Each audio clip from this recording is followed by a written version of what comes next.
Hello and good morning. Welcome back to another episode of the Forest Lake Morning Show. I am Tyler. I'm Brendan. And today we're talking about... What are we talking about? Production, mixing, mastering. Aha. Specifically, tips and tricks, interesting things that you can do, and things of that nature. Yeah, I think we want to tailor this to like your home studio producers. Yeah. Because you can see like behind us, it's not very crazy. We don't have a huge API console or anything like that. So we kind of thought like, what are some things that we've discovered that we can then pass on to aspiring producers or artists who are trying to record their stuff at home, maybe on a budget or maybe not, but yeah, we're going to try to dive into it. Exactly. And to clarify that it is a learning experience with anything, right? You're always learning. So even us, we're still learning. So just take what we're saying as what we know up to this point. We just want to share what we know. If there's anything you know or you can share in a comment or whatever, share. It's about the collaborative process, which we'll talk a little bit too about how important that is. But yeah, so these are some of the tips and tricks that we kind of learned and feel like sharing with you guys. Yeah. So, where do we start? So here's where we start. First off, yeah, I know we've talked about the songwriting process, so we don't have to get into that because that is already an episode of ours. But following the songwriting process, it still continues in the sense of, the end stage process is where we get into mixing and mastering. So, what is the difference between a mix and a master? Because I think we're just diving right into that. Right into it. Because I think that's like the end result. Well, okay, I want to start there and then we can kind of bring it back because people, you hear those terms left and right. You'll hear people, even celebrities or artists, talk about, I had to turn my masters in by this date, or the song was just finished right before we turned in the masters, or this, that, and the third about the mix. Well, what is a mix and what is a master? Yeah, it's a good question. I feel like they're not very well known either. So terms? Yeah. Yeah. At least for like newer artists or people that aren't huge into like the production side. They're like, what is a mix engineer? Like, what do they do? Yeah. Well, it's funny you say that because we grew up in the School of Rock.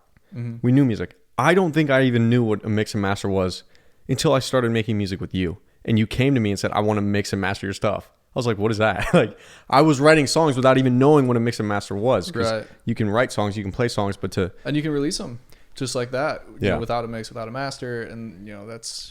Well, that's essentially doing up to a certain point, but yeah, it's like doing it live. Yeah. Which if you're good, if you're a talented musician or artist or band or whatever, you can get away with that. Yeah. So, but you still need a studio version. In the mixing stage, that's when your song is done. Like it's produced to the best of your ability, and you're like, okay, we're done. We're signed off. Let's send it to the mix engineer. Yeah. Mixing engineer is going to take your session with all of your individual tracks. So you'll have, as many tracks as your song has. A track might be like a vocal, bass, guitar. So everything is separated out, and a mix engineer is going to go in and fine tune each one.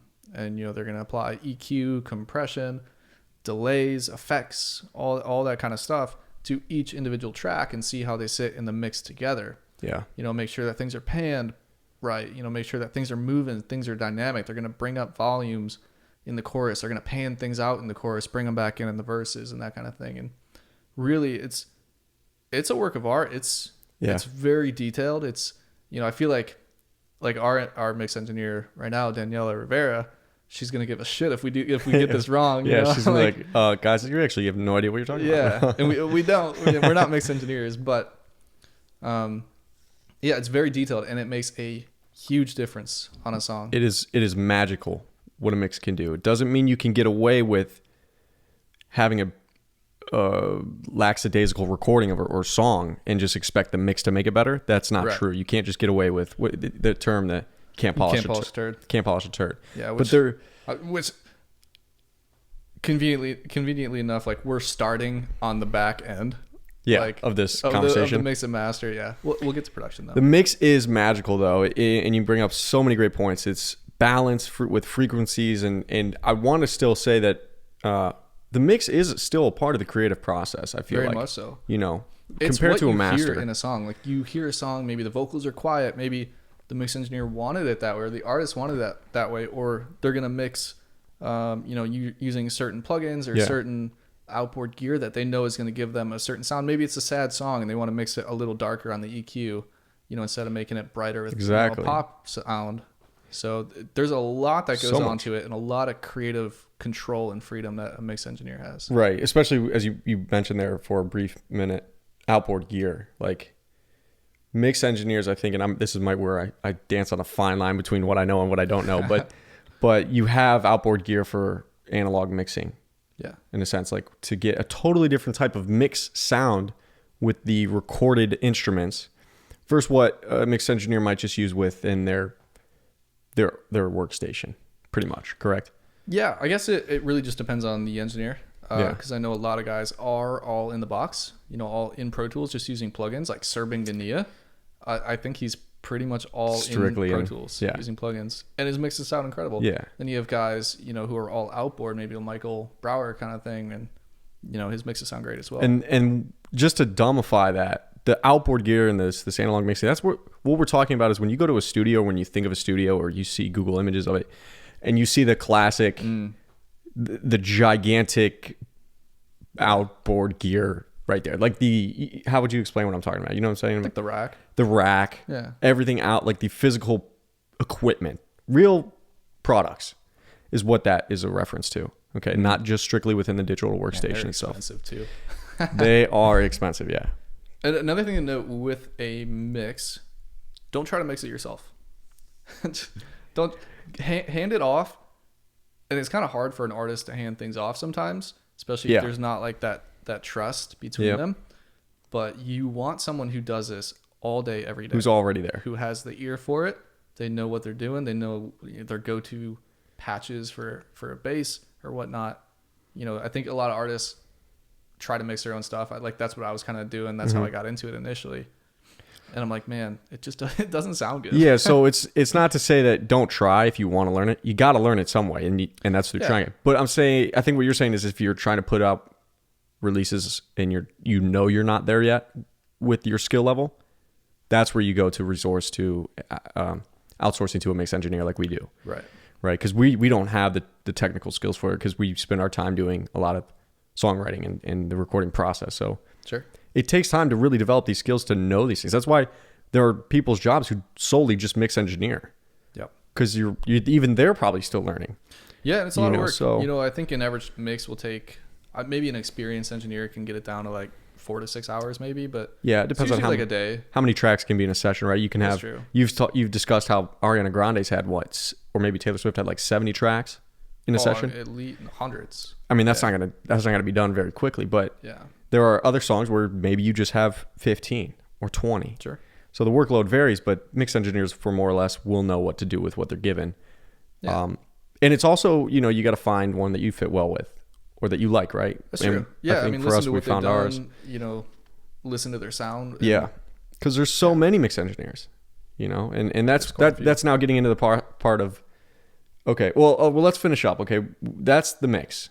Yeah. So the mixing stage is kind of the middle. Yeah. You have production and then the mix stage, and then after that is your final stage. The You wanna get into master it? is like a fitting for playback. Okay. It's like it's the thing that meets the specific technical standards for a release. And that's really all there is to it. I don't think there's particularly much creativity with this part. Oh, I disagree. You think there is? Yeah. Okay. Elaborate. Go ahead. Yeah, so like the mix engineer does their take, Yeah. right? And they're gonna take all of those files in the session and print it out to one stereo audio track. The mastering engineer takes that stereo audio track and he's usually a lot of outboard gear, and because they're doing it for color, and so they want the color of different analog pieces of equipment, and they're coloring it.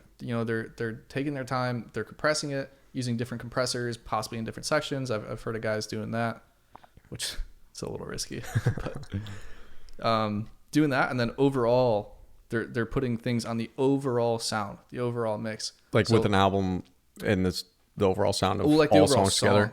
because they can't. the overall they song. can't say, Yeah, yeah. oh, I want to actually EQ that one Yeah, yeah. guitar. You have to EQ the whole song as a whole. So you're applying very subtle, EQ changes, very rounded curves, making it smooth, and like sonically just bringing it up. So you think that still is pretty quite creative then? Yeah, I mean, a mastering engineer can ruin your song. Yeah. I guess I'll take your word for it because I trust you with that.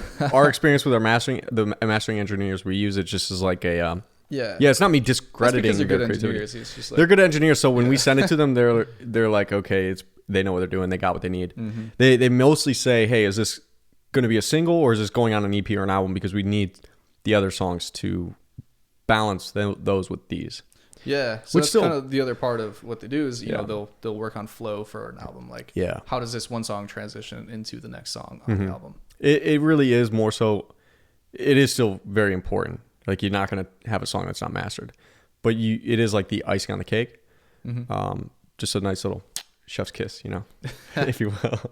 I like it. Yeah. So, all right, let's bring it back. So that's mixing, that's mastering. If you have any questions, ask us. We'll even elaborate even further. Or if you have anything to share, talk about it in the comments below. Or reach out to us however you can. I'm not sure, whatever you're watching this on. Yeah. Let's bring it back. Okay. So I want to touch on quickly the collaboration aspect of using that as a tool when producing. Okay. Also, we already discussed this in the songwriting process, but outsource, collaborate, get to not only whether you fit with a particular mix engineer or mastering engineer or whatever the case, or other people who are trying to produce. If it works, if it doesn't, it's still networking at the end of the day, which is the hugest thing in the music industry, right? Timing, luck play a factor, but it's not what you know, it's who you know sometimes. If not most of the time. It is time. such a huge thing. Yep. So when I say collaborate, it really is to take the ego out of everything and, sublime into a group consciousness where there's empathy and there's no me, there's us, right? Force Lake, it's not Tyler Cohen anymore. It's us. It's our own thing that we're creating and collaborating with that we now do with other artists and mix engineers. And it is to me the most important thing you can do because you can learn so much from that alone. Yeah, collabing is definitely a big part. Yeah. Yeah, I don't know, like from my experience, you just come up with ideas that you couldn't have thought before by yourself. Right. And I do work pretty well on my own for certain things. Like if I'm trying to put down a guitar track or something, I feel like if I am solo, I have less distractions, But then at the same time, like then you bring in another person and you just take what you just did to the next level. There's like a energy there too often that is very important. What is music? It's emotion, it's feeling, it's energy. It's why even in a closed studio you can foster such things to really develop the production end. Speaking of production, the most important part of this whole episode. Yes. So what are some tips? What are some like just general tips and tricks that we know that we use to produce, right? Yeah. You don't necessarily need thousands of dollars worth of plugins that I think people think you need, right? Because plugins are expensive and the really good ones are really expensive. Yeah, they are. But creativity is how you use the sounds that you have. And you can get away with a lot. Yeah, and like you said, like we're not experts, but we're still learning, and I think we kind of have a good grasp on how to get a decent sound. Right. And it is going to vary from the type of music you're making and the sound that you're going for, especially if you're being creative and trying to push boundaries. Right. I would just say it's really important just to focus on your sound. Like if you're recording a bass, you're recording a guitar, sit there for 20 minutes, get it sounding as good as it possibly can before you even track it. That's the whole thing. Like, oh, we'll fix it in the mix. No, fix it now. Make the rawest form of what you're recording as good as it can possibly sound. Yeah. Make it easier for your mix engineer in a way. You know what I'm saying? Yeah, and then try to record it as good as you can. You know, maybe you look into different mics that you can be using. If you're tracking a guitar amp, maybe you don't use an SM7 or something. Yeah. You can, but there's specific mics for certain instruments that just sound better. Yeah. Doing it like that, and then it depends on like budget, I guess, but having a good interface, something that connects your instrument to your actual software on your computer is key. You want something with good preamps on it. Something that can handle what you're doing, in a session too. Yep. I think another quick note is to back up everything too, just because you don't want to lose something. So we have everything backed up in 2 places, right? Right. Well, technically it's 3 places. It's on the backup drive. It's on work drive, and then is it also on the main hard drive? No. Okay, so No, just the two places. 2 times. Yeah. Just back up your stuff, just so that everything that we're talking about doesn't get lost. It's very important to not lose your stuff. Right. Yeah, very interesting what you bring up. I think something we do or that we've done recently to get a better sound before we take it to the mixing stage is what we call it reamping. If you want to elaborate a little more on that. Yeah. So we just kind of recently started, like we had our tracks recorded, right? And we're like, okay, how can we get these better? How can we make them sound sonically just better? And so we were looking at different ways. And as a guitar player, I have the whole pedal board, and so we were like, well, why don't we just reamp these? Yeah. Let's put them through the pedals, man. So we just started for select tracks on songs, throwing them out through the pedal board, just sitting there like a little toddler, just playing with knobs all day. Yeah, it's kind of fun.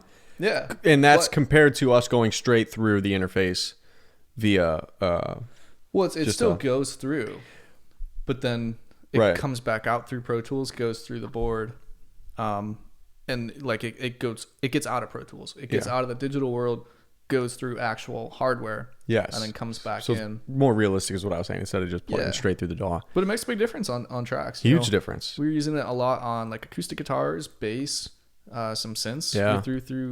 We sent through the pedal board. Mm-hmm. Yeah. And the cool thing about it, it's just fun. Like if you know about it or you're learning about it, you really are just experimenting with it. So you get to really just have fun with it and create. Yeah, and that's kind of where like you hone in on your sound. Yeah. Like you can just sit there and make it perfect. Mm-hmm. I think another cool trick for like acoustics or really anything is if you have like, a stereo setup, left and right, record different takes, throw them in the left, throw them in the right. Record as many as you want. Stack them up. We do that a lot. We're big on that. We do that on everything. Yeah. It really is night and day difference when you hear an acoustic guitar that's stereo versus two separate takes coming out of the left, one coming out of the left, one coming out of the right. And then even sometimes we throw a third one that is stereo center. Like just right. I'm also a big advocate on leaving things imperfect. I like all the little studio blemishes. I know you don't like it. So I think every producer goes through a phase where like you start off rough because you don't know any better, and then you start learning, so you start editing just as hard as you can. Like everything has to be perfect. Gotta get it on the grid. Gotta get the right take. Yeah, I remember in Nashville we were working on a couple of stuff, and we would lock it on the grid, right? Like actually just manually go in, lock it. So we beat Detective it, go in, lock it. And then we would pop on Elastic Audio, which is like where you actually go into like each waveform and like you're lining each wave. We'd sit there for like 3 hours on one acoustic track. It's like this just to get it this so is nonsense. But and then you go into that phase, and then I feel like as you kind of get more experienced, you let some of those little blemishes come back in. Yeah, it's not saying to get away with being a sloppy player. Know how to play the part, but there are imperfections within there. Yeah, listen to any song with each other. Listen to it like closely and carefully. There's always some little imperfections. If you can hear them, I think sometimes you wouldn't be able to hear them unless you only isolated the track. That's possibly. Why we're not saying you're going to be hearing our songs and you're going to be like, oh god, they didn't even try. It's just lackadaisical effort. You won't know unless you isolate it. I mean, we're talking minute differences in not being so analytical with getting things on the grid or to match up perfectly. Yeah, there's realism to it. We're humans. We put emotion into it, and it reflects in the way we play. So I think that's what you're kind of touching base on. What are some other things? Some other things are like stacking synth sounds on top of our real instrument sounds, or putting them underneath. Right? With another thing we've been doing is outsourcing to get real drum sounds. So we have a session cat out of Nashville. I think we've mentioned it, Evan Hutchings, who's doing all our drums, live drums. And that's just because we're trying to get that sound. But we still... Well, maybe not for every song, but some songs can still use and utilize synth drums under real drums. And I know Coldplay does it in a number of their songs. Bands, So we'll blend in the synth drums with Evan's real drums. Yeah. And it gets a really nice, consistent sound. Because, sometimes with the real drum, the snare, he might hit it 2 inches off on one. And it sounds weird. It kind of falls out in the mix. So if you have that sample laid underneath it, it just helps support it that much more. Yeah, and you can do that with bass as well. If you got a good synth bass, It just again falls under the category of being creative with the sounds that you have, Yeah. and making absolutely. a nice solid blend, and really just being happy with the product that you're creating at the end of the day. Because Send things out through an amp. back Just to the send 'em reamp. out. He's like, 'Cause, yo, this if you're just recording direct, right? Say you like record a direct bass, it sounds good. it does, but it's very not. clean, you know. And then you send it out through a hissing amp, and blend them. Find the Yeah, balances. if you have questions on that, you can ask us. We can kind of get you in a direction of how you do that. You will need some extra gear. Okay, don't, if you're balling on a budget, you're gonna just be doing direct. But for the most part, you do have to put some investment into your products for what you're trying to get, especially with what we're talking about, because we've done that. Yeah, I mean, then you can kind of get into the whole world of like plugins. Plugins, DAWs. What DAW do you use? What's best for you? Yeah, You know, that's kind of just a preference. I feel like. I think it's personal preference. Yeah.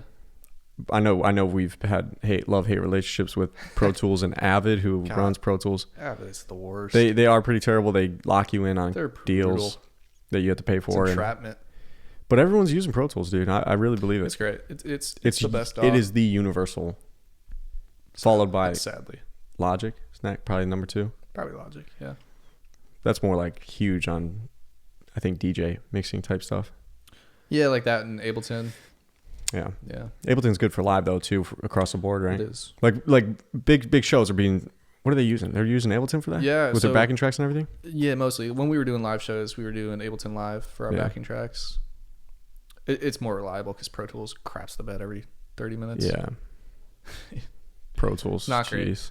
Yeah, that's why we mentioned always Command S and back Command that S. shit up, dude. Yeah. Yep. Do not lose out on that. Oh, another thing too, I realized that we do in the production stages with our keyboards. We don't have an actual piano, like that raw piano sound, like a grand piano. What we have are keyboards, right? Good ones, certainly. Something we can discuss in an episode later, but we also again try to stack different keyboard sounds, layers. I mean, you layer something, it can make an entirely new sound that fills up the song, or just makes it a really good piano sound. If you take one isolated piano patch, you can articulate it and manipulate it in many ways, but then you can also just add another piano sound to kind of create your grand piano. Yeah, absolutely. Something huge we do. Yeah, or like maybe like do an octave, high octave, Yeah. low octave, and just blend them in. Right. Blend them in. It just thickens the sound. Anything you can do to make bigger sounds, Absolutely. like snare drums or kicks, like there are at least 6 different, like four maybe. Even samples. in a softer song, you still want big sounds. Don't think big means right. like dynamically in your face and loud. It just means full, complete, great sounds. Like just good sounding sounds. You know what I mean? Yeah, I Coconut Chapstick kind of fits into that. Olivia Rodrigo's Driver's License comes to mind. That's like a pretty soft song, but when that song really Yeah. kicks in, it's like, damn, these are good. These sounds are well placed. They are Well good. used. Yeah. It's kind of crazy that song, for as big as it was, I don't think it's like top notch production on it. No? Like, I was listening back to it like a week ago, and like it's good, but like Top notch melody. It's a good Exactly. melody, The melody And carries I it. think the story too. That one right, is like one of those like people hear the lyrics and they're like, what relatable, right. Yeah. and it's just good. She's got a good voice, but you don't think it was good production? Like it was For good, what it was? good, not great. That Yeah. kind of thing. Yeah. Yeah. Hot take. Brendan Schulman not calling Shots out fired. Olivia Rodrigo. She's gonna see this and not want to ever work with us. Great. No, I'm just kidding. Yeah. So yeah, I feel like that wraps up pretty much what we know up to this point in our careers, in how we're making music. We're gonna look back on this in like 10 years, be We're like, like, God, what were what you if- think? Yeah, you guys don't even know anything. God. God, how'd you guys not know about this? 10 years from now, what Right. we're doing in the studio, mixing and production wise. Those idiots didn't even explain Hey, X, we're Y, Z. learning. We are learning. It's a learning process. Appreciate the process. Trust the process. Yeah. I think people, just real quick, this is me going on a tangent. Oh, here we go. People get wrapped up in like wanting to be at the end, like wanting things to be done, finished, be at the top. Yeah. It's the moments that you're in right now, getting to like strive to that top. That are the moments you're going to love for the rest of your life. You got to struggle. You got to You struggle. gotta go through You the got to go struggle. through adversity. You got to Like, for do example, the work. I think we can say this. We just realized You know, we were doing this podcast at 4K. We were filming it at 4K, Filming at 4K. and editing it down, and it would take us all day. Yeah.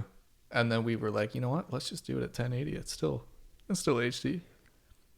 Edits in like 20 minutes. It takes so much It's insane. less time, and it's not as much of a, you know, beating on the computer. Yeah. So it actually saves us time. We can be more productive in our time now with music. Exactly. But it is the process, right? Like, we had to go through that. We had to know. We had to trust. At that time, we thought it was the right decision. You live and you learn. Trust the process. Trust the process, and take these tips and tricks. Do with them what you will. Try them. Implement them. Shoot some our way. Right? Like, this is us writing as a band, trying to use real instrumentation. But the production does change a little bit if you're just like a DJ who's just producing to play in a club. You know, that's something we don't necessarily may have our heads in a mindset of. Sure. So I feel like this was a pretty fair interpretation of our take on stuff. So Yeah. do with it what you will.